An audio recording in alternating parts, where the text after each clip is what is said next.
Let's see if this will work for us tonight. I'm not exactly sure what it's hooked up to. You did great work. Magic. Yeah, it is. Let's see, I was just handed some notes on my way in. We'll see how I do.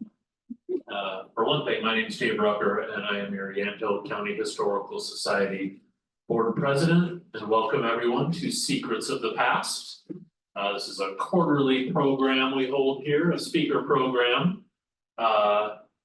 Our next Secrets of the Past, not to get ahead of myself, is in February.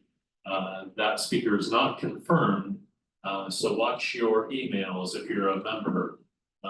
Look for updates, ask around when you're out here fixing a tractor or whatever sorts of things you do, all right?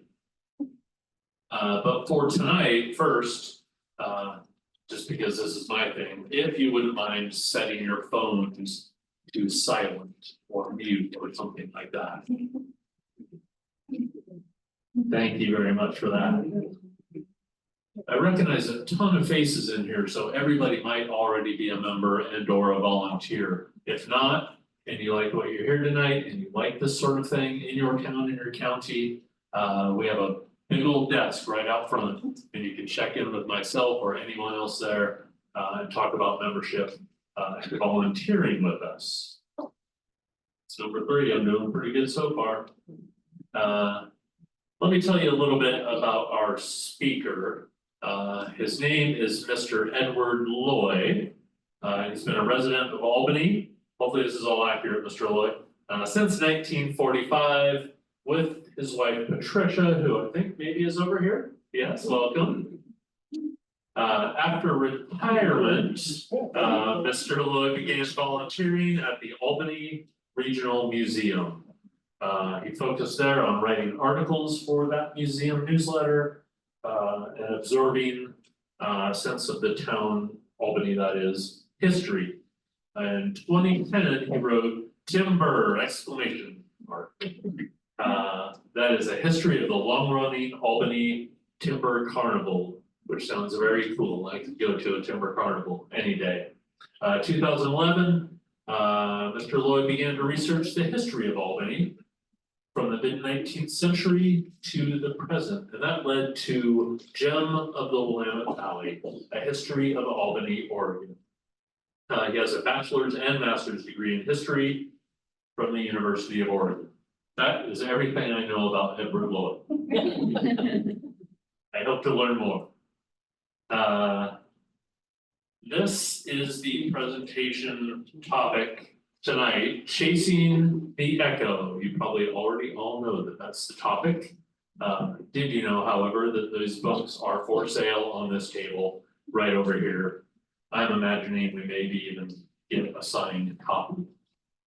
Yes, thank you.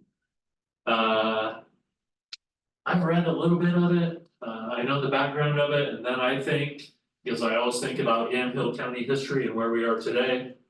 This is 150 years ago. I'm thinking about me graduating from McMinnville High School and I moved to Portland, and that seemed to my family like the biggest thing in the world, like it was a million miles away. And here 150 years from Lafayette to Albany to Alaska. Amazing. I can't wait to hear about it myself. I think this is going to be a great one. So, ladies and gentlemen, Mr. Edward Loy.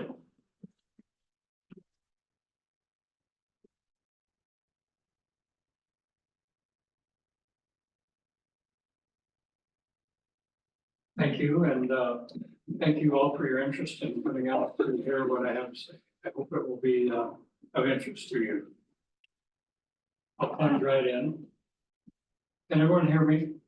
I'm holding it close enough.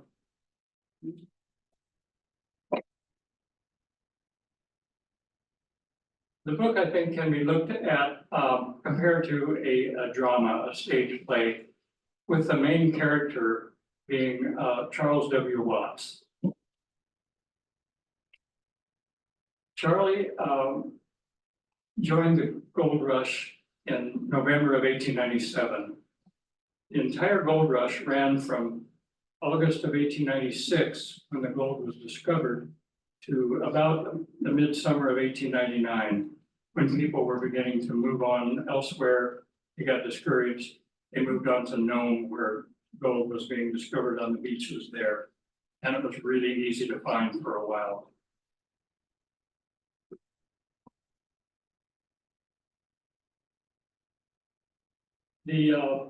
Charlie is the main character because of the 79 letters that he wrote from Alaska and the Yukon back to his family in Albany.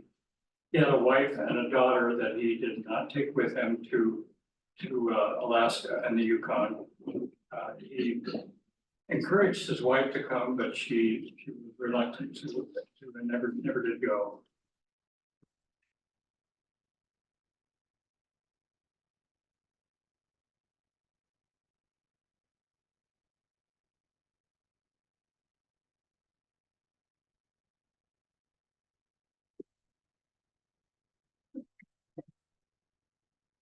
I may need some technical help here. See if I can help you. Just trying to get some.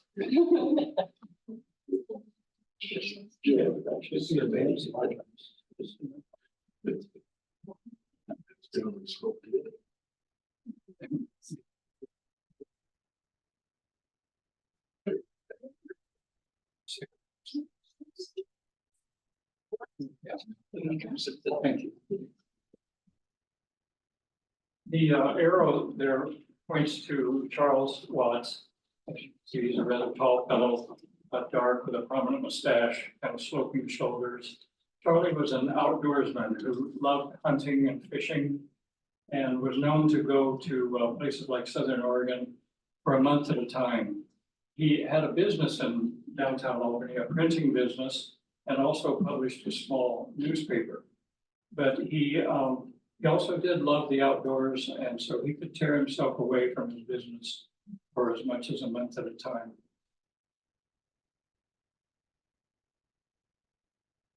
The 79 letters, I originally found, learned about them at the Albany Regional Museum in their research library. And I ran across this 3-ring binder, and on the spine it said letters of C.W. Watts. Well, I had never heard of C.W. Watts. He was a community spirited person who volunteered, served on the fire department, so forth. But he was not one of the prominent town leaders, and I had not heard of him with all the research that I had done about the town. So I plunged right in and started reading these letters, and sure enough, there was enough interest for me there to consider a book. And then I noticed that because the letters were numbered consecutively 1 through 79, I found that there were big gaps. There were letters missing. So I don't recall how I found these things out, but the University of Alaska at Fairbanks had about 8 of the letters. So I corresponded with them and they sent me 8 of the letters. So I filled in some of the blanks. And then again, I don't know how I learned this, but the Huntington Library in San Marino, California, which is next door to Pasadena, had a complete set of the letters. And so I corresponded with them, jumped through their hoops that you have to do to become a reader at Huntington. And I needed 2 letters of reference to prove that I was a serious researcher, and made an appointment, went down and got to read. I was privileged to do that. My wife went with me, however, she was not approved. And so she had to look through the window to watch. They're very jealous of their collections. They have some of great value, so there's good reason for some of that. So I was able to put together a full set of the letters and then get serious about researching. Charlie and his friends here, as you can see, are getting ready to go bird hunting. They've all got shotguns and some dogs. And they're standing in front of the Revere House Hotel, which was one of the prominent hotels in Albany in the latter part of the 19th century.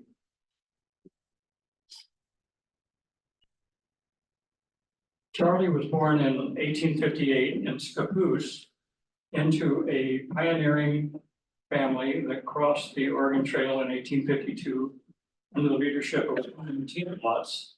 And William and his eldest son Benjamin took land claims in what became Scappoose and the area right around there. They had a total of 960 acres between them, which would accommodate a lot of Scappoose.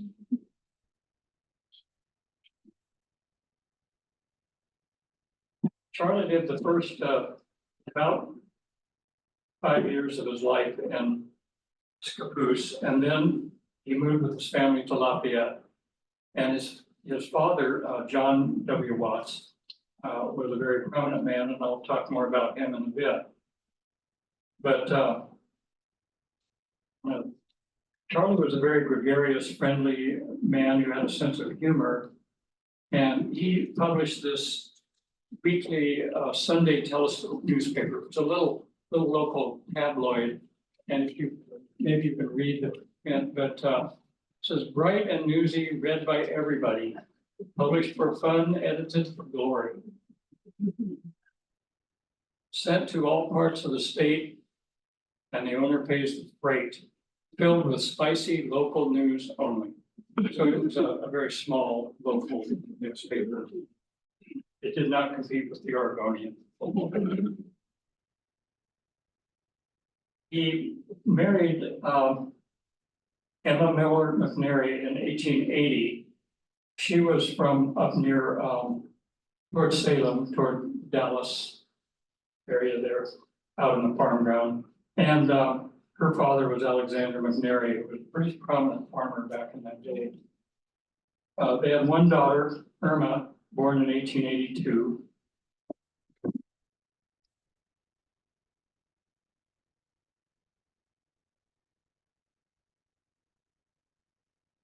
Charlie's father, John W. Watts, was a very prominent person, and some of you have probably heard of him. He was probably known most of all over a long period of time for his work in the cause of temperance. He was a religious man. He was an ordained minister. He was a medical doctor. And then he served 2 terms in the Oregon State Senate. And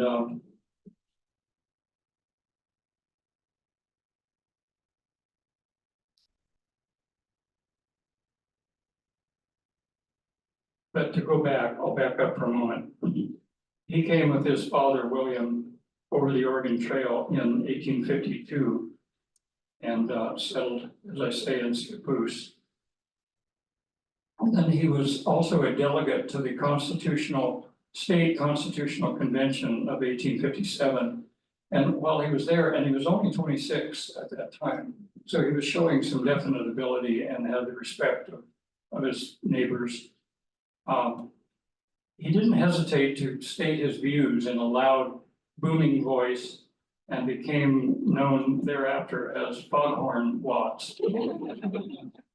There's a diary, he wrote a diary of his trip over the Oregon Trail.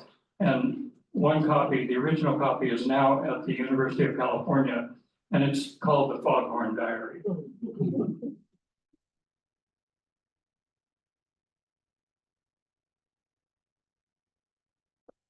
Pat and I were talking about all this, and we decided, since we had never been to Alaska or the Yukon, that maybe we ought to go so that we would have a firsthand some knowledge about what is up there.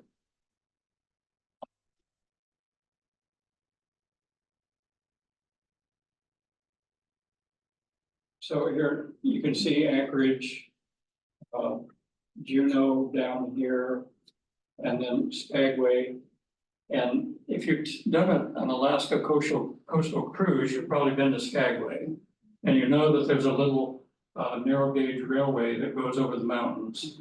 And you can ride over the mountains. And then I think maybe still to Carcross, I'm not sure of that.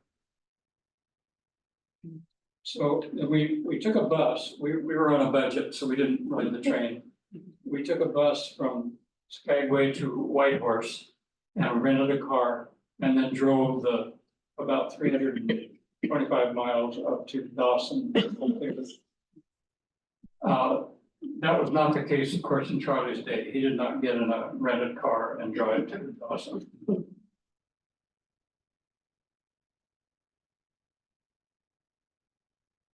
As I say, the gold rush started in 1896. And word of the rush, because it was found in a very remote area, the word didn't really get out to the broad public until the next summer, 1897. Two ships came back from Alaska. They had come down the Yukon River from Dawson to the coast and then transferred to ocean-going ships. And they brought all their gold with them. And when they arrived in San Francisco and Seattle, the news broke open and it hit all over the world immediately. And it caused the gold rush. And this was July 1897, full year after the gold had actually been discovered. The people who were there on the ground in the Yukon, along the Yukon River, they were the first to learn of it, of course, and the first to get to the site and the first to stake claims. So they were the lucky ones.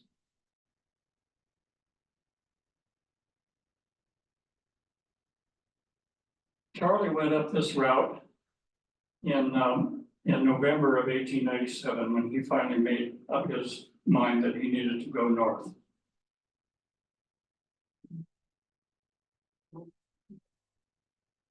And so he followed this route and he left some description of that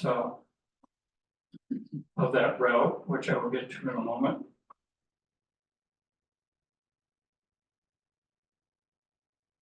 A lot of things to stack on a small area here.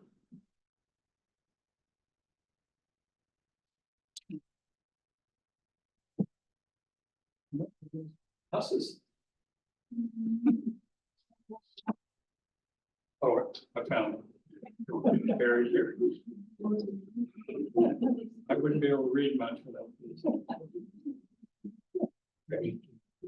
Charlie got on board a steamship in Portland and then went down the Columbia, across the bar up the western coast, and then around the southern tip of Vancouver Island, and then northward. And he was such a letter writer, he started writing almost as soon as he got on board the ship.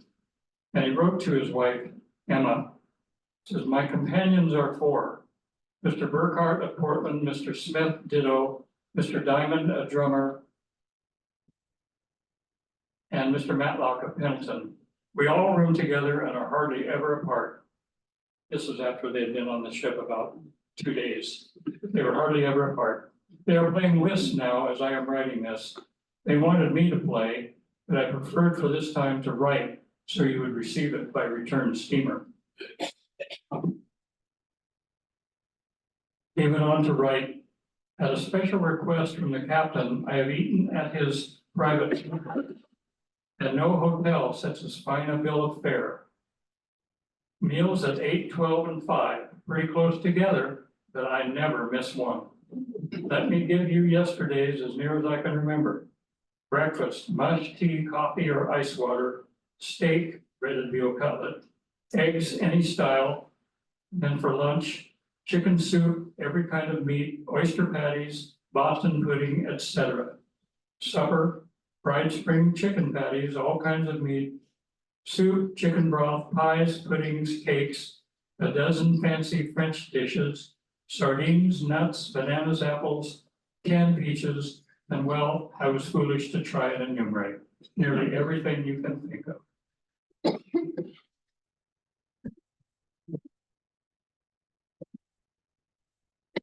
As his ship went up the Inside Passage, he thought he would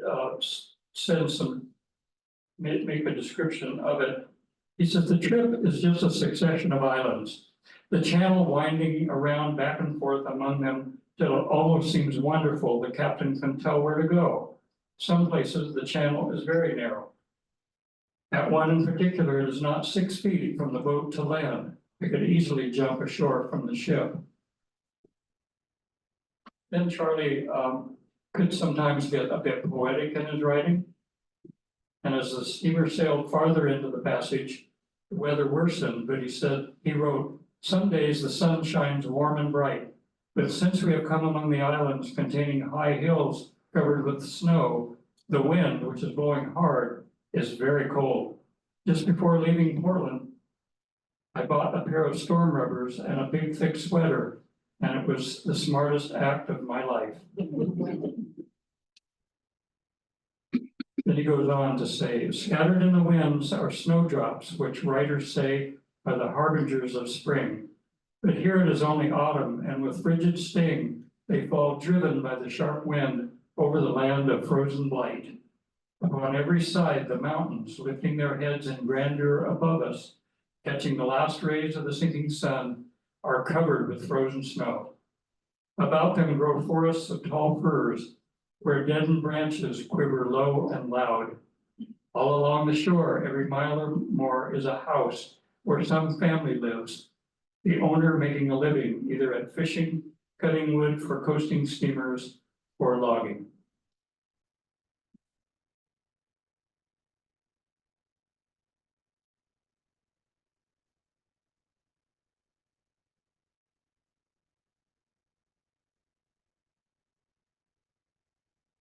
This is Skagway Harbor in 1898. If you turn the calendar back to early August, late July of 1890, oh, I'm sorry, 1898. If you turn back to 1897, there was nothing there except a cabin, the wharf that you see at the bottom of the picture, and then a sawmill. And then the news of the gold strike hit, and stampeders, as they were called because of their hurry in getting to the gold fields, they started arriving by the hundreds and even thousands. And so they had to build these extra wharves. And then you can see in the background, Skagway is starting to be built, mostly tents still, but some half tent, half boarded up walls, and then some log or lumber buildings. That was by early 1898, all that had happened. So things were changing very quickly.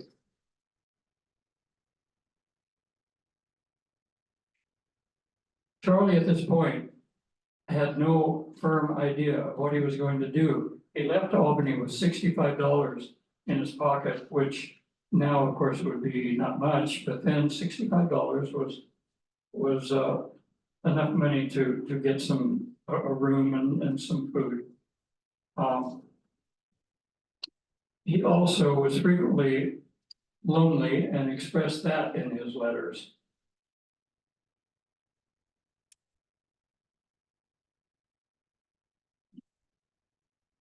First, I'll talk about not having had a plan. He said, I found a job at which I will pass my leisure hours to pay expenses. It is agent for a life insurance company, the largest one in the world. General agent for Alaska is here. We room next to each other. He seems to think it will be no trouble to make expenses and perhaps a little more while we are waiting for a month or so to see the development of things.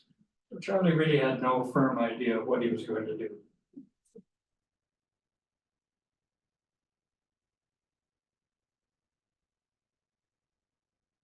This is Charlie's script, his handwriting. And this is one of the letters that I found at the Huntington Library.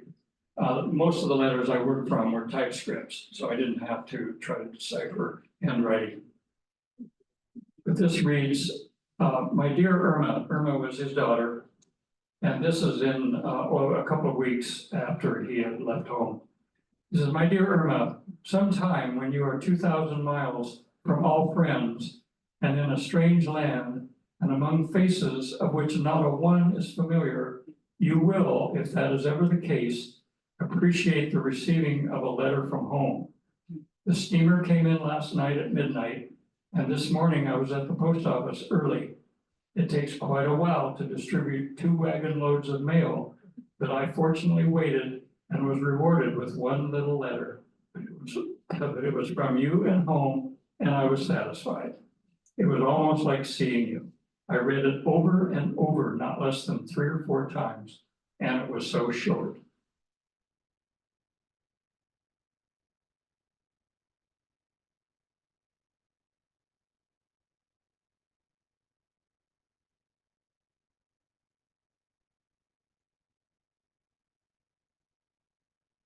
This is Duncan Monteith. And the Monteith family in Albany was perhaps the most prominent of the founding families, very comparable to the Watts family in Scappoose. They took out the original land claim on which the commercial part of downtown Albany now lies. And Duncan was the eldest son of Walter Monteith, one of the brothers, Thomas being the other, who founded the west part of Albany.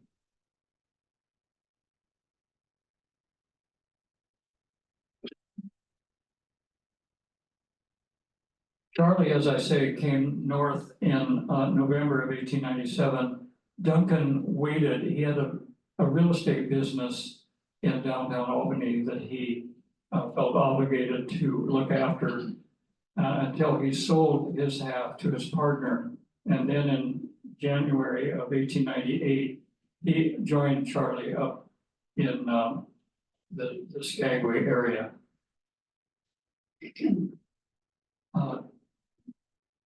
Duncan incidentally contracted spinal meningitis a few months later and died up in Alaska.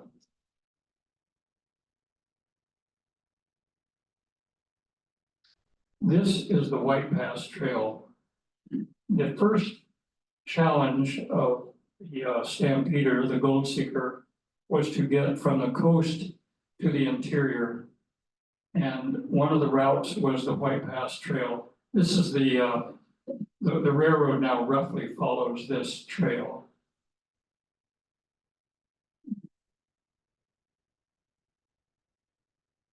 You can see Skagway here. I don't know if you can read that all the way in the back or not. But Skagway, and then the trail to the summit dividing the US from Canada, and then on to the lakes at the head of the Yukon River. The White Pass Trail, compared to the Chilkoot Trail, which was nearby, ascended rather gradually. And so it was thought that it would be easy to use pack animals on the trail. And a lot of the stampeders were inexperienced at loading and dealing with pack animals, and they mistreated them terribly. And a portion of the trail acquired the name of Dead Horse Gulch, and I can show you why. These are horses that have met their fate along the trail. I won't leave that up too long if you don't care to watch that.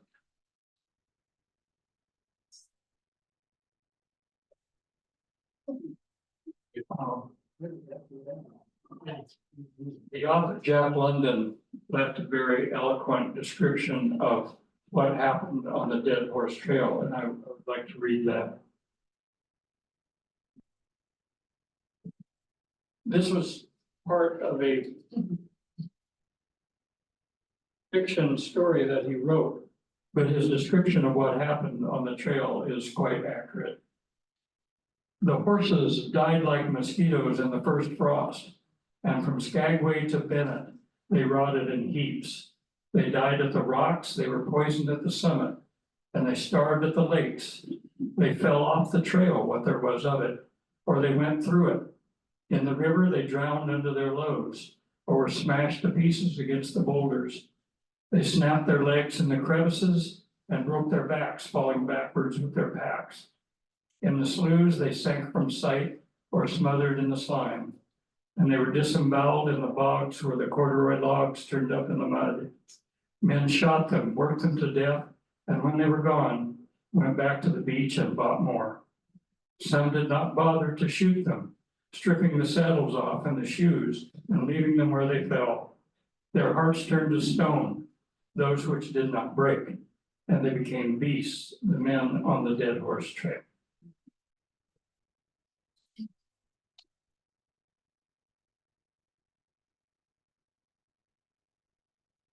Some 3,000 animals perished on the White Pass Trail. during this time, with a good many of them being at Dead Horse Gulch.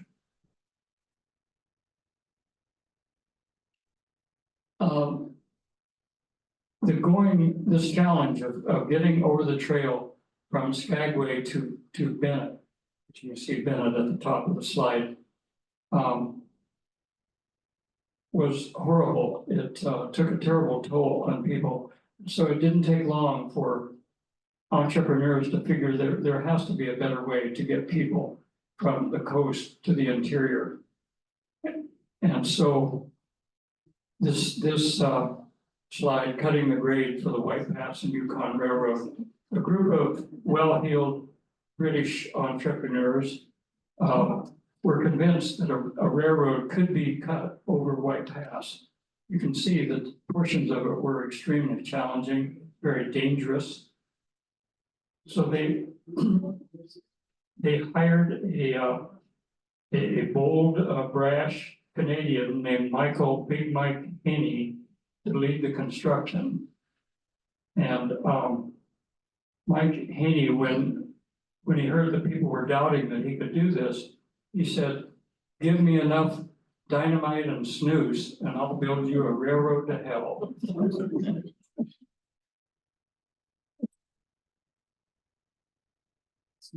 They started building the railroad in downtown Skagway in May of 1898. And by February of 1899, they had gotten to the pass. This is a picture of the first passenger train to go over White Pass.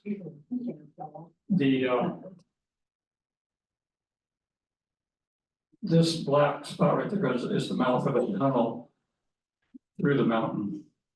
So they had to build these trestles, carve tunnels, build amazing switchbacks with 16-degree slopes on some of them. An amazing engineering and construction feat.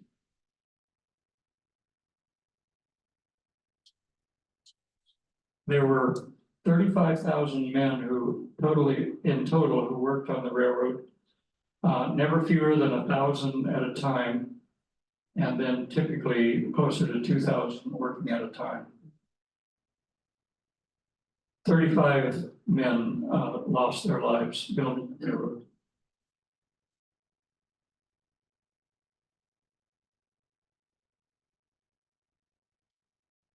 A nearby trail that competed with the White Pass Trail was the Chilkoot. The Chilkoot is still a hiking route that some more hardy, adventurous people undertake each year. And it starts at a town that no longer exists called Dyea.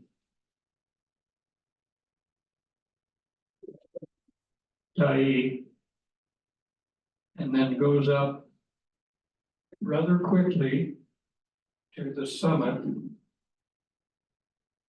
And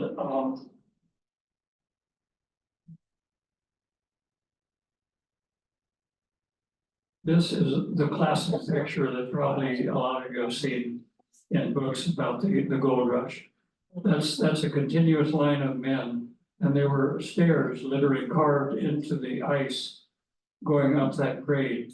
That grade ascends 1,000 feet in 1/2 mile. Those of you who are hikers know that 1,000 feet in 1 mile is considered quite steep. This was twice that steep. They had a rope alongside the stairs that could assist them because they were carrying packs of 60 to 80, some of them even 100 pounds going up that grade. They were tough men.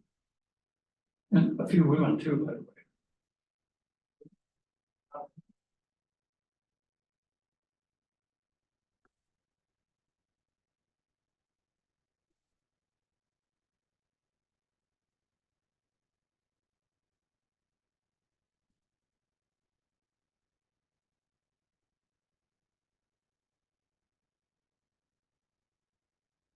As the trail neared the summit, there was a community called Sheep Camp where people would stampeders would stop, rest, maybe stay for a bed, in a bed for a night, get a decent meal, and then continue on the rest of the way.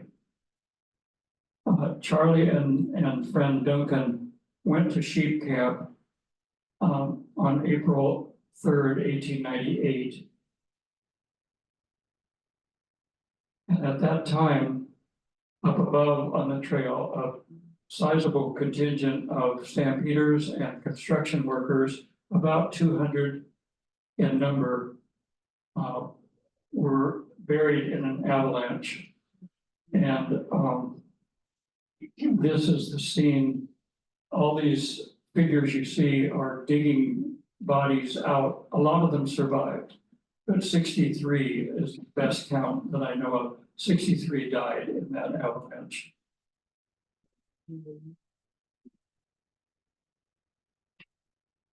It was a quite a steep ravine there, steep walled ravine, and the snow where these people are standing is as deep as 50 feet.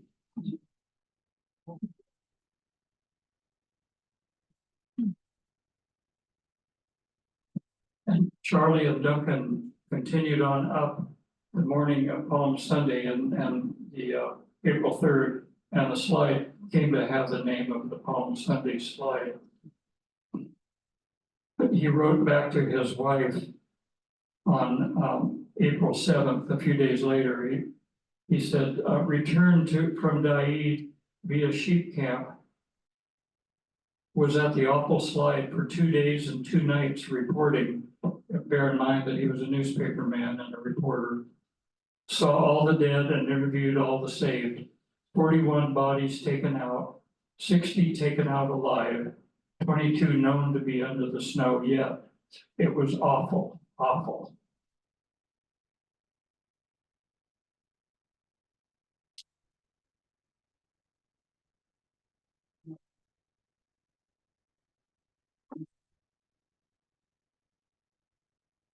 Both trails, the White Pass and the Chilkoot, led to a common destination, Lake Bennett. And most of them gathered at this place called Bennett Settlement at the head of Bennett Lake. This gap right here, it was called the 1 Mile River. This is a lake called Lake Lindeman up here. And this is where they pitched their tents. There were a few buildings there. And Charlie went to work for his friend, William Matlock. And they built a hotel and dining room and storeroom and intended to make a business there, renting rooms and serving meals to the stampeders. As it turned out, a lot of the stampeders just preferred to set up their own tents and continue to cook their own meals as they'd been doing as they came over the trail.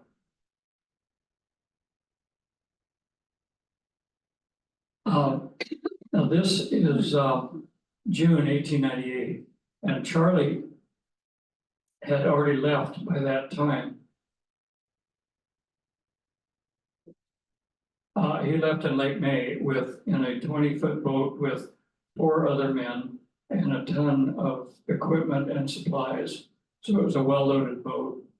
Turned out to be quite well constructed because it held up for the trip.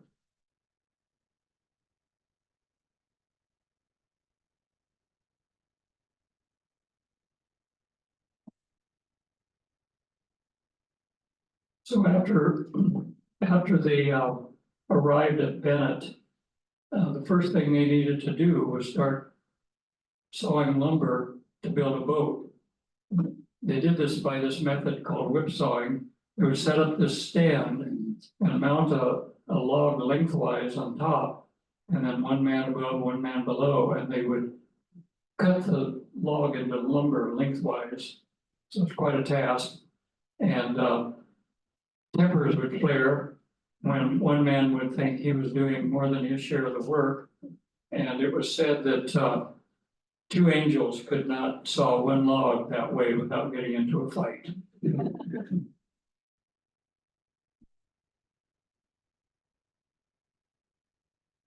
This shows boat building at Lake Bennett, because what they had to do, I don't know. They had to then sail down the a chain of lakes to the Yukon River and then drift nearly 500 miles to Dawson. So they were building boats. Here you can see various types of boats. Double-ended boats, not too unlike the Mackenzie drift boats that we see now. Square-ended boats, front and rear, prow and stern. Log rafts, pretty crude. Most of them had masts, so they could put up a sail on the lakes when the breeze would come up, and they could be relieved from rowing or paddling.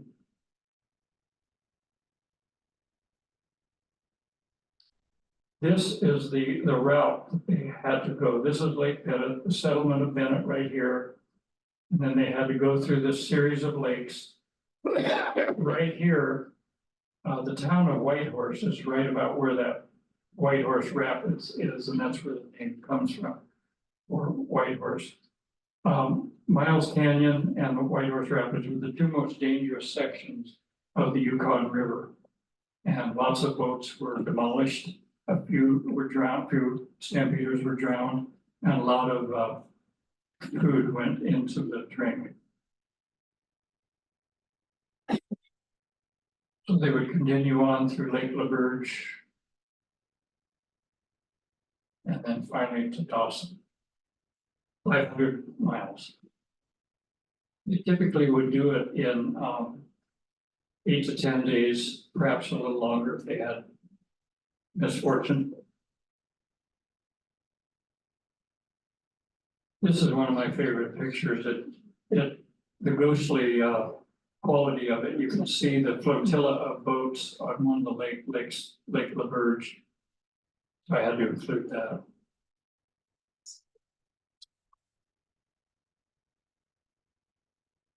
When Charlie arrived at Dawson in the 1st of June 1898, an extraordinary warm spell had just passed through in late May, and the rapid snowmelt caused all the tributaries of the Yukon to flood, and then the Yukon itself to flood.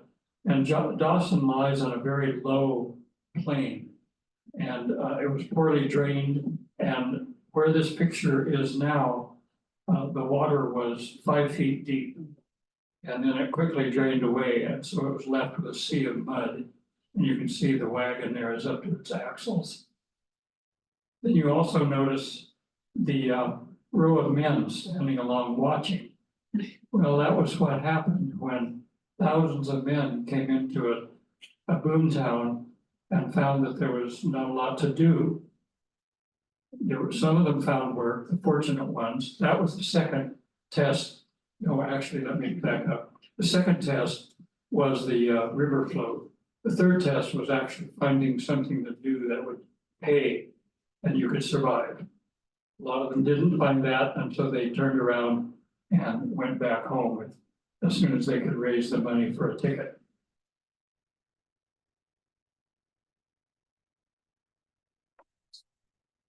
Here you see the little community of El Dorado. Charlie decided that Dawson was terribly unhealthy, which it was.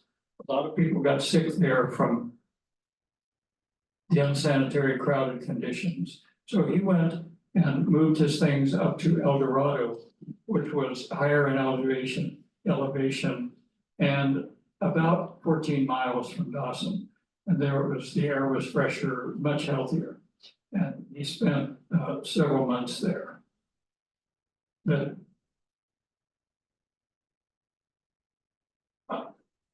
Bonanza Creek and El Dorado Creeks, which joined there at what was called the Forks, were the two richest creeks in the Klondike.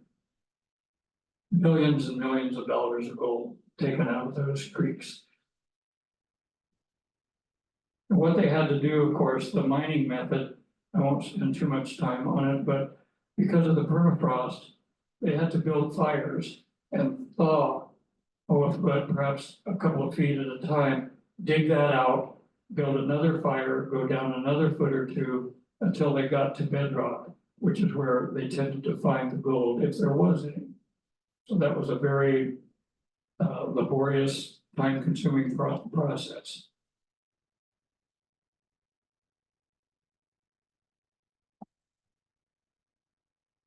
This is what Dawson looked like a year later. It was dry. And you can see a dog team there.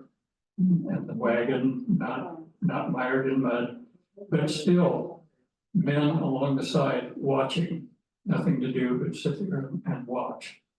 And the summer of 1899 marked the end of the gold rush. By that time, gold had been discovered at Nome, and stampeders were leaving Dawson and the gold fields in droves.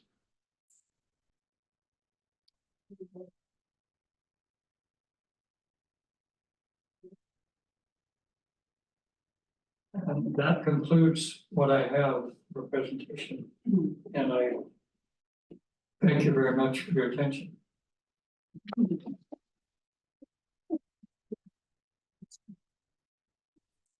I have a question. Just Gonna say, I'd like to answer a question. Yes. How long did Charlie Watts live in Lafayette? Was it with his family? Was he a young man when he lived here? He was 5 years old when they moved from Scappoose to Lafayette. And then he lived in Lafayette for 15 years approximately. And then the next thing he did was he worked as editor of the Salem, the Statesman newspaper. Okay. And how he got his education is a bit of a mystery. I haven't been able to find out where he was educated. But he went to elementary school in Lafayette. All right. Did he return to Albany after the gold rush and meet back up with his family? That's a good question, which I'm not going to answer. Oh, darn. There's- That's in the next book. Huh? This is a bit, I look at it a bit like a mystery book, and you don't want to know the ending before you, should any of you be interested enough to actually read it. I don't think you want to know all that before you start to read, so I'm not going to go into detail. Is it in your book? Oh, yes. Okay. Yeah, you don't have to, it's not in installments.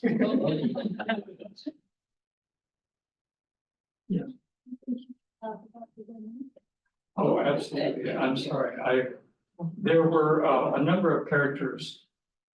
My wife has needed to remind me of that there were women involved in this gold rush. Not a great many of them by numbers. There were 100,000 approximately total gold seekers, with probably 99,000 of them being men. But among the women were some very interesting characters, and I'll tell you a bit about 3 of them. One was Harriet Pullen. She had a farm on the Olympic Peninsula in Washington, and she went north to Skagway in the fall of 1897, the same time Charlie did. I don't know that they ever met. Charlie did not mention her in a letter, but she left a very brief but striking description of her arrival in Skagway.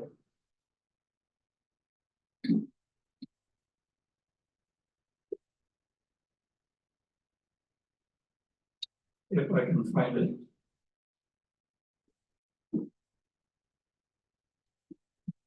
It's too bad.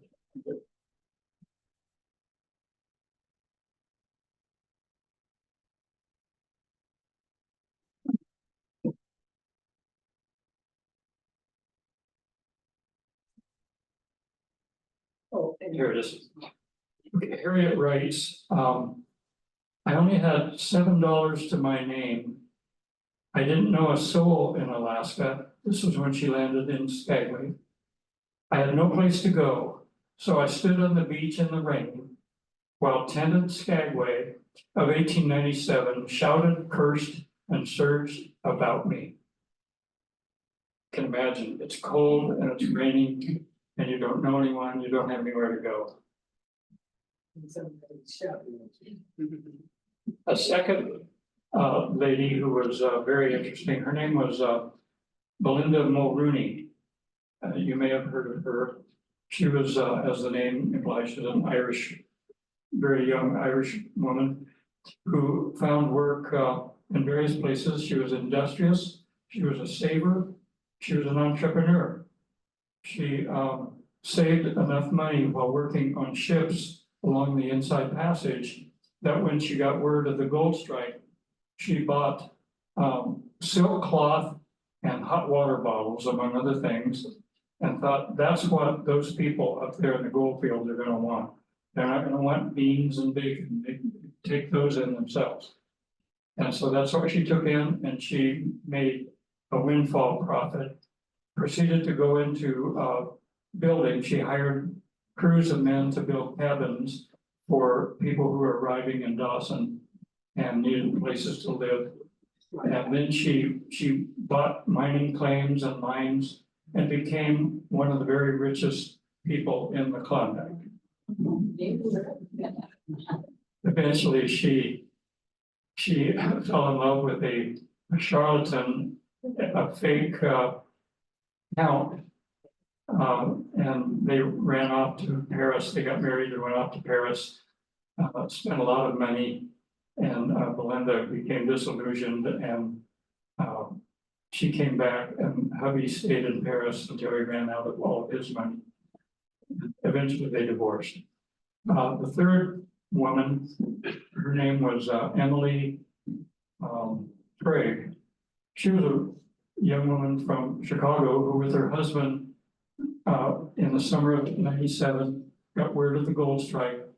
They chose the route that started at Edmonton and went up through northern Alberta and then up through the Northwest Territories above the Arctic Circle, and then veered back south to go toward Dawson. They hired, she and her husband and 9 others hired a guide who claimed to be knowledgeable and capable of guiding them to where they wanted to go. And he said that I can get you there in 6 weeks. So they took off in the late summer of 1897.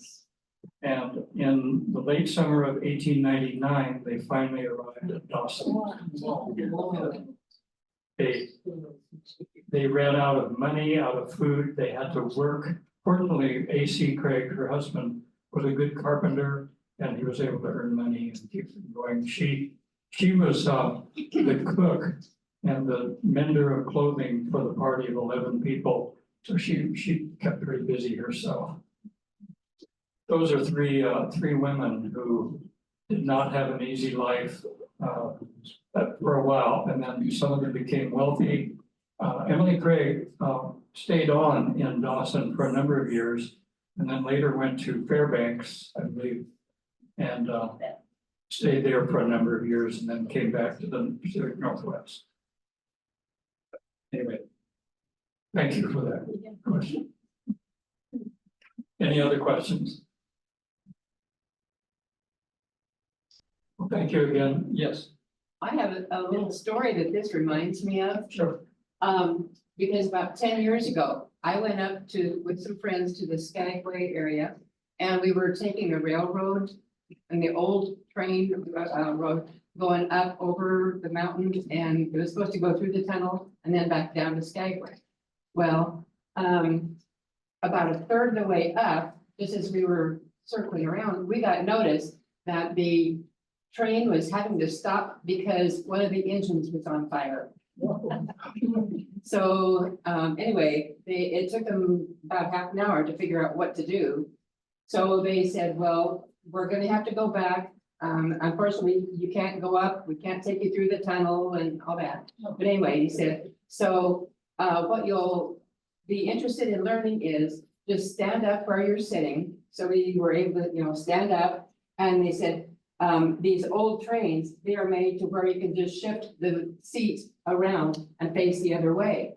So that's what we were able to do. And then we had to go back down to the beginning. Unfortunately, we didn't get to go anymore, but what they said was, by the time we got back to the cruise ship, There was a note on the door saying, here is the gift because we're sorry you didn't finish the train ride. Here you are being reimbursed for it was $125 we paid for many hours of train ride. Plus, we got a movie video of the entire train ride, so we would know what it was supposed to be like. Yes, So it was an excitement, but yeah, great. yeah, it was fun. Anyway, if anybody wants to go up on that train, hopefully you'll do that and go through the tunnel.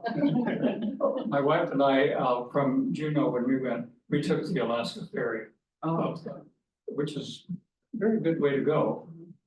And you can tailor your route as you wish. Well, thank you again for your attention. very interesting.